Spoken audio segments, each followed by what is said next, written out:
What is carpentry? Let's chat about it in the next installment with Midlife Carpentry.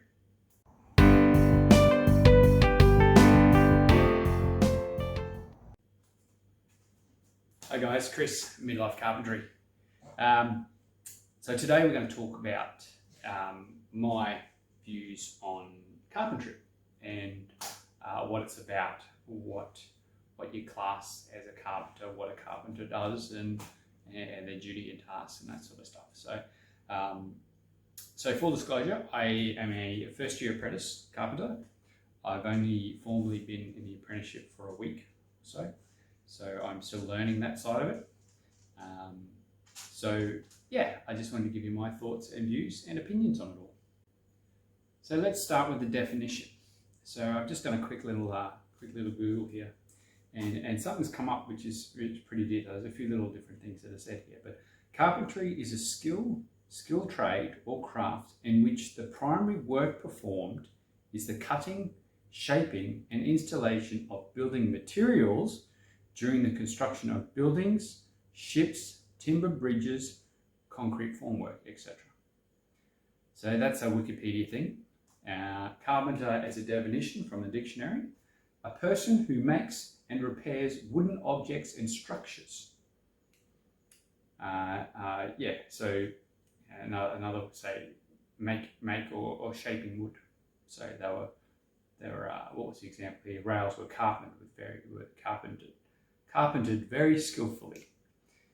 So yeah, that's the carpentry side of it. It denotes wood and stuff like that in the dictionary, yes. But what I'm finding is it's a lot more diverse. First, everyone's going to be different. Everyone's going to have their different experiences as an apprentice or as a tradesman. Everyone has their own boss. Obviously, the company they work for does different things. So what I might say might be completely different for you. But this is just from my experiences, and I just wanted to share it with you, that's all. So, look, my first week as an apprentice has just passed by.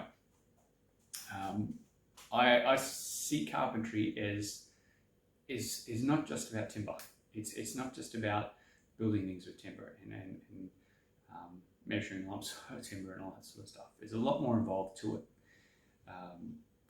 In the space of this week, like we've done things like roofing. I've been involved in demolition works. I've been involved in shop fit out works where we've stripped stuff out. I've done plaster work before. Now the boys have done a little bit of tiling as well, and just lots of little odd jobs. So you can't really narrow carpentry down to one particular avenue these days. I don't feel that's the case. Some guys are just adamant that's all they do, which is fine. That's fantastic. But what I do feel is great is the diversity of the job that I currently have with the company that we have. The amount of different things that we do means that we get a broad understanding, a good understanding of construction in general, especially as an apprentice who's just stepped on board.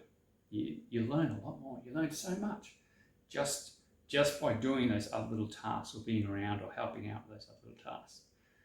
Now, your apprenticeship might be very different, but I just trying to make you realise that you might just be doing the shit jobs. You might just be cleaning up after your senior carpenter, or you might be cleaning up after other trades as well, which is often what the case as well.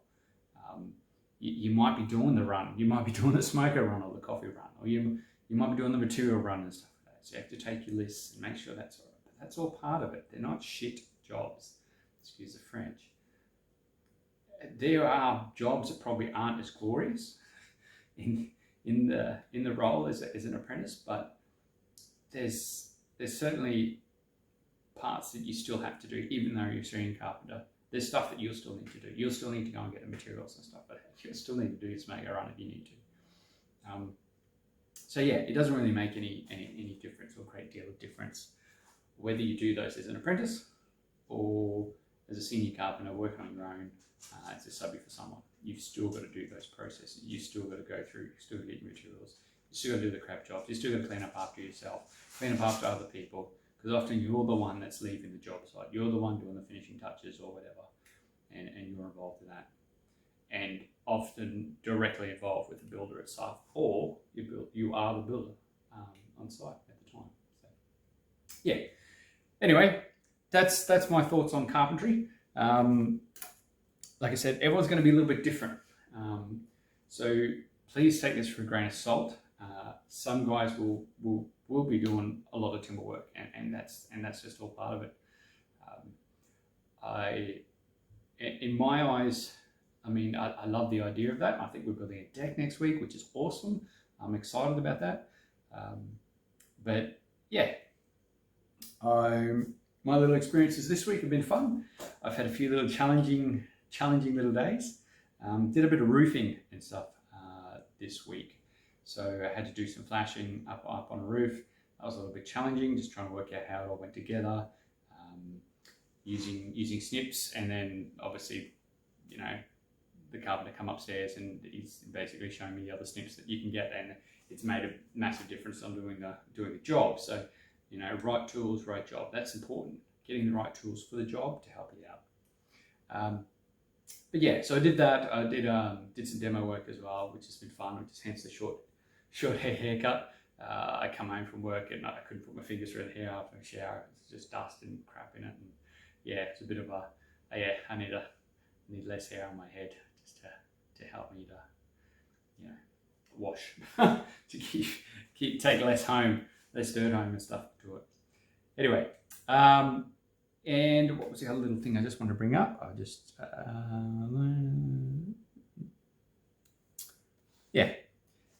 had another little incident this week with, I was actually on a roof putting some flashing up on a little patio.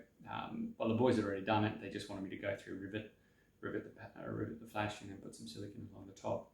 Now, I found it challenging because I was on the roof. I was trying to get pressure on the flashing to get the rivets in, and I couldn't quite get it.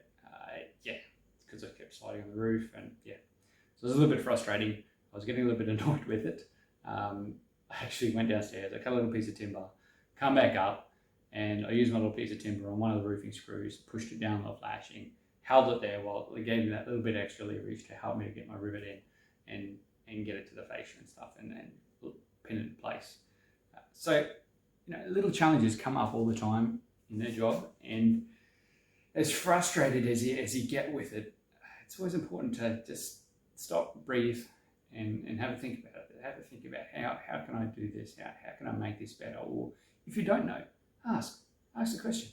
Say, hey guys, I'm having a lot of trouble here. Can you give me some advice? Help me out of it.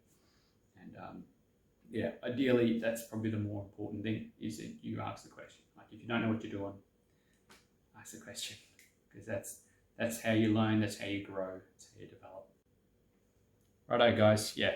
So it's all about taking the challenges on board, and getting stuck in with it, and dealing with the issues that arise. And that comes across every trade across the board, I say, in any day-to-day life sort of stuff. So how you deal with that sort of thing and your attitude towards that is what makes you or breaks you, I guess you could say.